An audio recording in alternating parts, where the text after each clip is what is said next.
Hi, I'm Mel Walker with Optimizing. Thanks for your interest in our time-tested strategies to help you get outstanding cost savings and maximum optimization of your copier printer fleet. What you're going to learn in the next 8 minutes or so could help you save your company $1 million or more. This is the stuff vendors don't want you to know. Once you fully understand the key ideas, you'll be joining an exclusive club, the top 1% of your peers. You'll be benefiting from our experience in providing over $100 million in savings to our clients. Your feedback is welcome. Our contact information will be shown at the end of this short message. Enjoy. There are 5 critical strategies that have to be developed. Each one requires changes to your operational policies. In some cases, funding may also need to be reallocated between operational groups. How you go about adopting these strategies must be supported by a sound ROI result. Otherwise, you're basically conducting an experiment. The first strategic area is page volume reduction, or reducing the amount of paper you produce. It's always possible to reduce overall spend by reducing the amount of pages printed. You can avoid printing altogether by creating and managing documents totally by electronic means. You can print more pages on 2 sides of a sheet of paper. This is referred to as duplexing. You can eliminate process requirements for certain documents altogether. However, the fastest and easiest approach is to implement a duplex strategy, and you'll want to target about 30% reduction in overall paper usage. Now, if you use 0.02 cents per page as a factor, apply that to your page volume for your organization, and you get an idea of what the opportunity could be for you. However, in no case allow a vendor to take credit for this cost-saving action because you did it yourself. Regardless of the approach, it must be supported by policy, end-user education, and probably some software. The next strategy is to redirect page volume to the lowest cost device for the types of pages being printed. This action requires a policy change, and it's intended to affect end user behavior. It must also be based on objective data from an assessment. Objective means objective. If you believe that a hardware vendor can provide all of the objective data and not have a stake in the result, then you can use hardware vendor data or hardware vendor assessment. No new equipment is typically required at this step. All you're doing is moving existing machines around to match the new volume and cost requirements.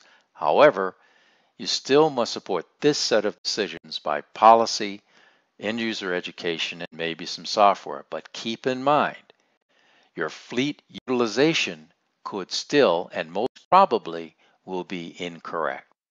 The next strategy is to understand your current capacity, and user to job requirements are important. Here you're developing your long-term, that's 5 to 10-year device plan, but you're basing it on real needs of the organization and your users.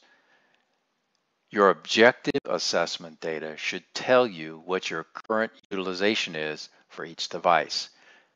The goal here is to balance utilization for every device. The data should also tell you what the utilization should be for each device, which means you need to have benchmarking in your data. You are now ready to begin right-sizing.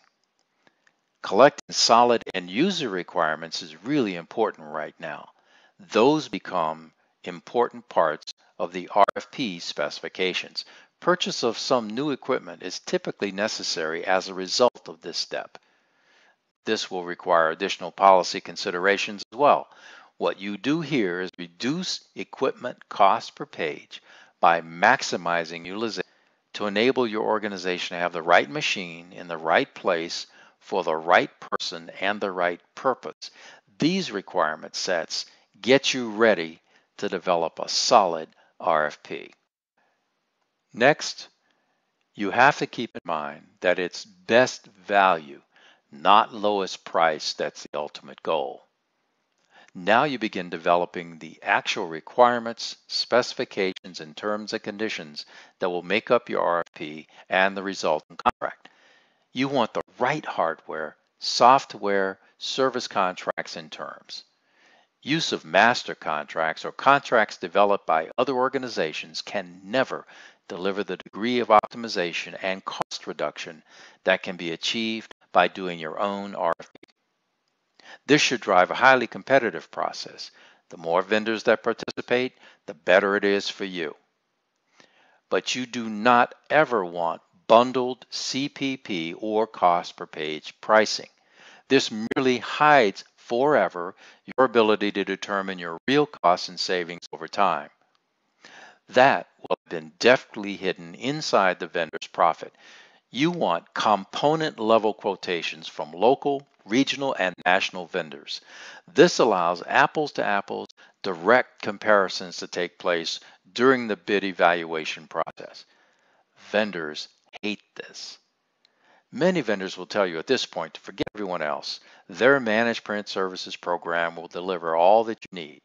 Well, I know you're smarter than that. You are watching this video, right? So keep in mind, you're looking for a balance of price and contract terms. Typically, organizations associate the idea of terms and conditions to be the legalese that their lawyers get involved with. Well, that type of terms and conditions define the relationship that will exist between the parties. This we refer to as organizational terms.